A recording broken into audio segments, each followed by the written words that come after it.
You asked, we answered. We're back again. We're reacting. We're telling the people the truth about the influencers. And this week we've got one that I know nothing about. I know zero.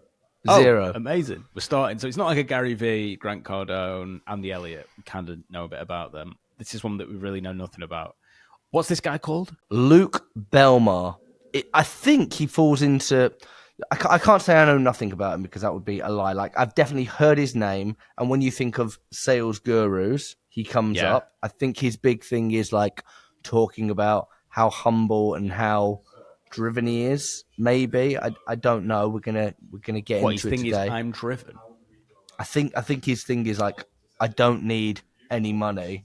And what does just he sell? Put me in a cardboard box and I'll do it. But I've definitely seen clips. There's some clips that you might have seen where he's like antagonizing women around the table with the podcast. I've seen those ones. He's one of those guys. One of those guys. All right. What have you got for me? But I just think, like, let's look. We asked ChatGPT who are the biggest sales gurus. Luke Belmar came up. So I think, look, let's just give him the benefit of the doubt. You know what? I've not watched any of these, so maybe we'll just like him. I'll go into it open-minded. How about that? Okay.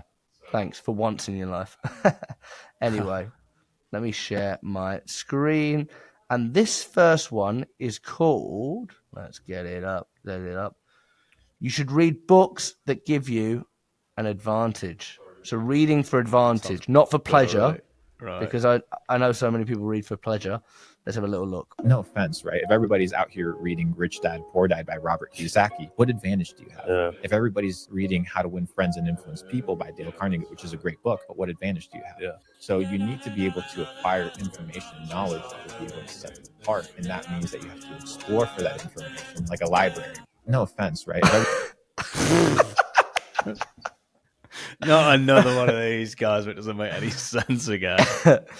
You know what I've seen, right? But going aside, the reason these guys blow up, have you seen like they're always like Luke Belmar community, Luke Belmar clips, Luke Belmar's nan or whatever are all sharing clips of him. Okay, they're all just like that's sharing. That's a Andrew Tate method, don't it? Yeah, and I mean it works. Like he's viral. Like we know of Luke Belmar. The advice. I don't get the advice because obviously there's a reason best-selling books are good. Yeah, it doesn't make sense. Is it what he's right? Based on that, yeah, it's not actually about knowledge. We should all acquire totally different extremes of knowledge, and then that sets you apart. But actually, there are fundamental things that are beneficial for us all to know as tribal society. We operate as part of a society. We don't operate as individuals, do we? It's just so Luke Belmar's advice is don't read good books that we know have knowledge in them. Go to a library and find books that not everyone else knows. Doesn't make sense. It's actually bad advice. Mate, a library's still a thing. I don't even have a library card. But what I do want to know is I want to know his take on the 9-to-5 job role.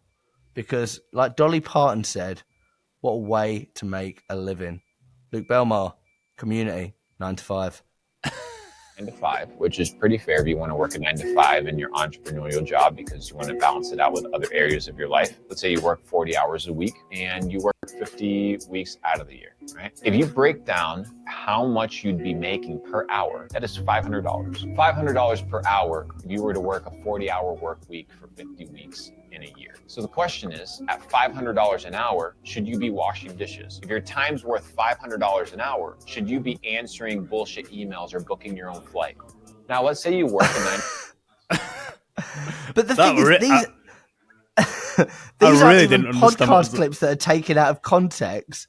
These are like, he sat down to the camera and said that.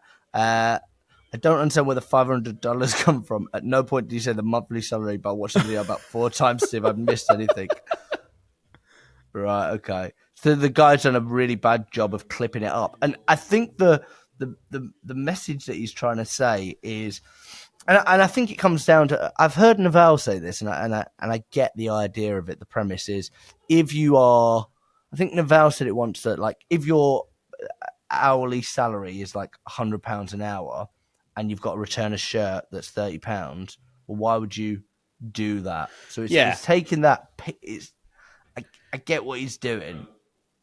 I've heard that thing of like, I don't remember who said it. I thought it was a bit mad as well. It was like, there's £1 million that you want to make a year. How much do you make now?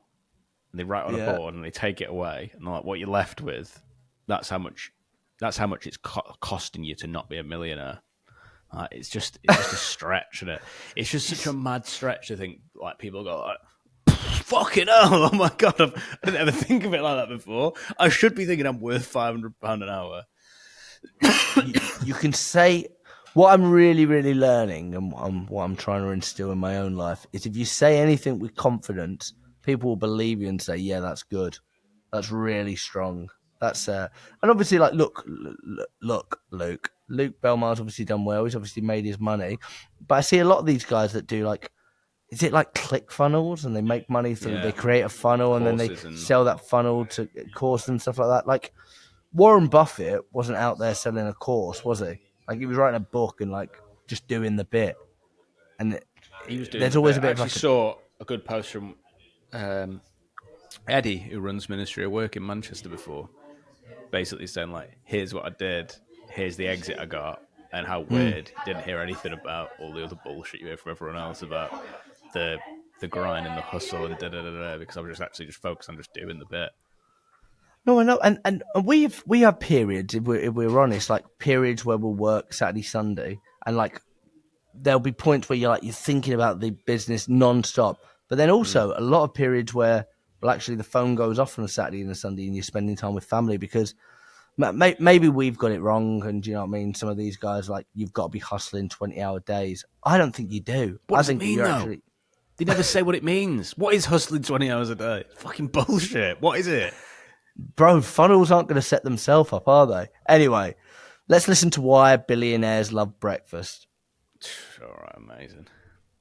Breakfast is this normal thing that is just everybody has always done, but it's not. Edward Bernays, who's known as the father of propaganda, he created a campaign based off of breakfast. The meat industry came to him and said, hey, we're missing sales on sausages and bacon. Get Claude up, get ChatGPT up. So he created this entire campaign and went to all the medical professionals and said, hey, let's start pushing breakfast being the healthiest, most essential meal of the day. And guess what happened to the sale of bacon and sausages?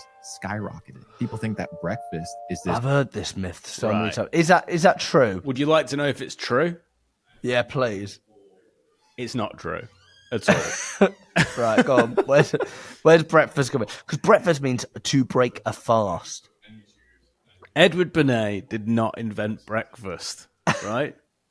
But he did play a major role in shaping modern ideas about what breakfast should be in the United States. Yes. So we're getting quite small now. He didn't invent it, and he was only impactful in the United States. He was hired by a company called Beech Nut Packing Company to help boost the sales of bacon. So he started a campaign called The Hearty Breakfast, which was how you could have eggs and bacon, right? Now let's take that. How long have people been having eggs and bacon for breakfast? Centuries. Right? So people, the earliest dates of people doing this are anywhere from the ancient period to the 1700s. They can't be 100% accurate. So the issue is, what you just said, putting out very confident information as a fact, again, has been the issue. So Edward Bernays very quickly debunked there, did not invent breakfast, but I hope for people who saw that, you figured that out anyway. I didn't understand. I don't know enough about it to question it. But when he said that Edward Bernays invented propaganda, what do you mean? Because I thought propaganda was what, like, elderly men did in the East End. You know, when they have a propaganda. What's the bit about propaganda from Edward Bernays? Propaganda? Yeah, apparently he invented propaganda. All right. Did he invent proper propaganda? Propaganda. Edward Bernays did not invent propaganda. The origins of propaganda are from the ancient period to the 1800s. Binet was, this is actually quite interesting. Binet was the nephew of Sigmund Freud. Was he? Yeah.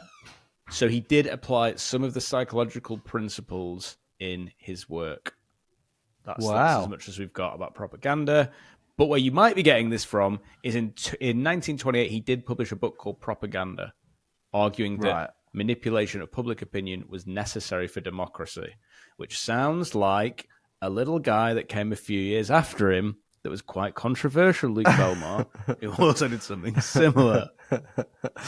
Right, okay. So that would be like saying that Rory Sutherland invented influence.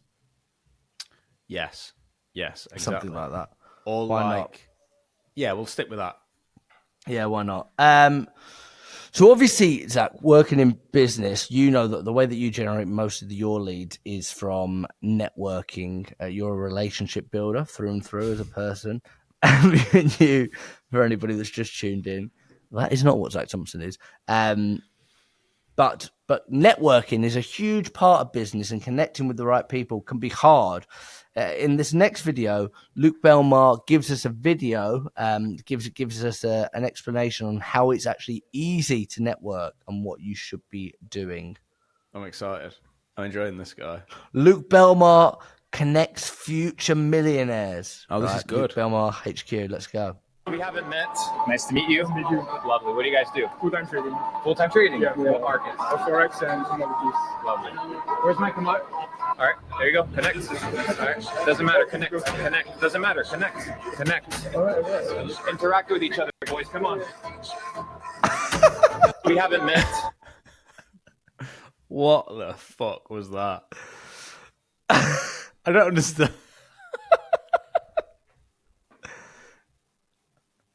Connect the dots. If only that was how it worked. Oh, I don't know. But what you got to play out is the outcome of that. It's so awkward. Not even asking the next question. The next question, like, where's one area that you're struggling? Where's one area you'd like to see growth? Where's one area you'd like me to help you? Like, not even doing the next bit. Just going like, let's put two people who do a thing in a room together and see if they get on. Connect. I know that you've been.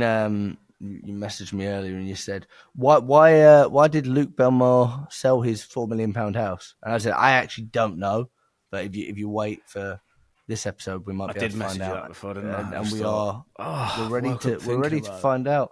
We're going to find out why he sold that house. I had a $4 million house. I got rid of it because it was fucking bullshit. I had a headache every month, pipe scraping. Every month, people in my house, big ass 5,000 square foot house, cleaners every day, gardeners every single week, people in and out of my house. It's not even my house. I'm living in a hotel room and I have people that I don't even know coming and leaving out of my house all day long. I'm like, I don't like this. I had a $4 million house. I got rid of it because. You know what I hate, right? I really, really dislike this. I just think like you've got to be so tactful about what you're saying. You know what I mean? You're trying to influence people and like you're trying to sell stuff, but like to say, oh, I had this £4 million house and it was disgusting. Oh, it was so annoying. It's like first world problems. It's like, you know how I don't want to be all Gary economics on you. It's sick, Zach. It's sick. It's sick dying and he's got a £4 million house. It's sick, Zach. I'm for Ilford. Ilford. It's sick, Dan. Maybe we have to do him next. He might have to be in. Yeah, comment if you want to see Gary Economics next and comment if you don't. What's your take on that? I try to see the bigger picture of what's really happening there. You're dealing with young people who that's the aspiration, right? To have the £1 million house and the Bugatti and whatever. He's not only said he's done it, he's saying, I did it, and then I'm moved past it now, I'm at another level. So it's sort of... Which is... It's probably true, isn't it? I get it. It's probably true what he's saying. Well, what do you mean? That it's not... It probably isn't all it's lived up to be. No, I would agree. And you hear that all the time, don't you, from like...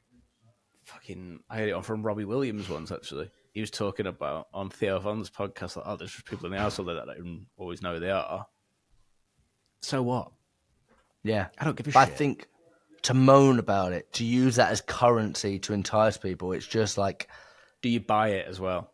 yeah, is it true? It's a good cover up, innit, for if you've suddenly been exposed by a load of people and the money's gone down, you had to sell your £4 million house to be like, actually, I didn't even really need it anyway. It's almost like childish. I didn't. Right, okay. That's actually, yeah, I can see why people would think that you're the clever one based on that. No, that's good. That was really good. Thanks, man. Why?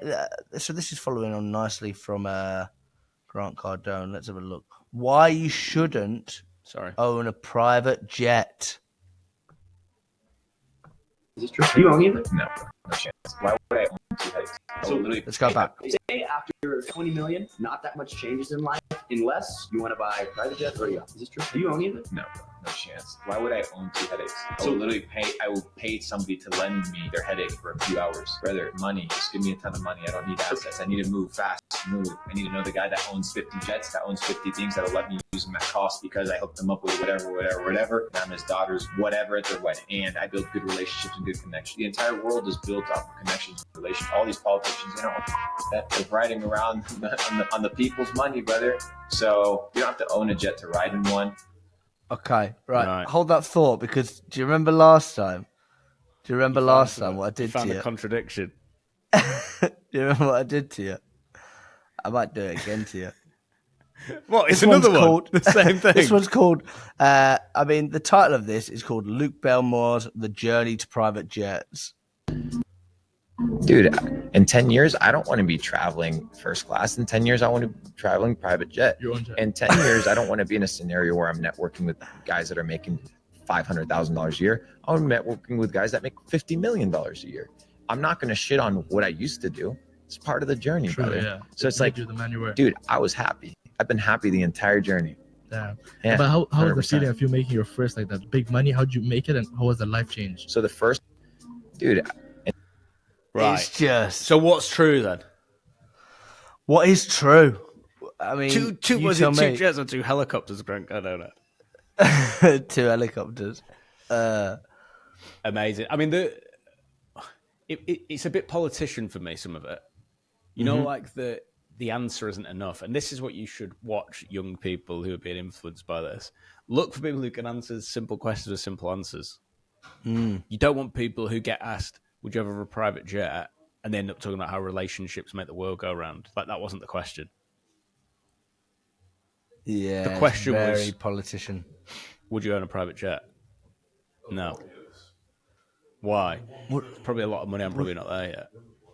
Yeah, the truth. People like honesty. But it's all a bit of a facade. Look, Luke Belmar, if you're watching, you're probably laughing, probably thinking 2 schmucks from the north of England. You could buy our lives 4 times. But I think that we as human beings, especially if we are producing content, and I know people are chopping up his bits and putting clips out there, I think you do have a bit of a duty of care as to the information that you put out there for young people. Yeah. I don't think he's Andrew Tate-esque, but I think he probably lives in that world. Maybe I'll meet him one day. Maybe we'll have a non-alcoholic beer and it'd be lovely. I'd be well up for chatting to some of these people. What would you say? What would be your first question? To Luke Belmar, Yeah. I'd probably pick something and really latch onto it. Something like what is rich, and then just Socratic my way through it. Yeah. What is rich? Baby, don't hurt me. So, Luke Belmar, what's your overall opinion? How you ending it? What's the feeling in your stomach? Probably a bit like the Grant Cardone one last week. Like I'm left sort of thinking I don't like at the start. Said I've never heard of him. I don't really get it. No. I don't get the Did you appeal. Did you find out what he sold? What his thing was? Yeah. He started an entrepreneurial journey with drop shipping and e-commerce. Those two. Yeah. Experimenting with branded stores, general stores, social media arbitrage. I think that's how you say it. But the real turning point came when he discovered cryptocurrency. Which I think Right. is very interesting wording, isn't it? He Luke discovered bought it. Bitcoin Oh, for just a few $100. That's going to be it in thousands of years, isn't it? People are going to be quoting Luke Belmar as the guy that founded Bitcoin. I can see it now. Propaganda all over. This is the wording of some of these things. Discovered Bitcoin. So yeah, that's what you. What about you, mate? What are your thoughts? I'd have him round for a Sunday roast, but doesn't take a lot to get invited to my house for a Sunday roast. I'm fascinated. I'm interested. That's what I Yeah. want. I want to know more about some of these people. Who should we do next? That's the question. That is Maybe the put it in the question. comments. Put it in the comments. Gary Economics could be fun. Let's see in the comments. I've been Jack from Sit down, Ilford. Ilford. I've been Zach Thompson.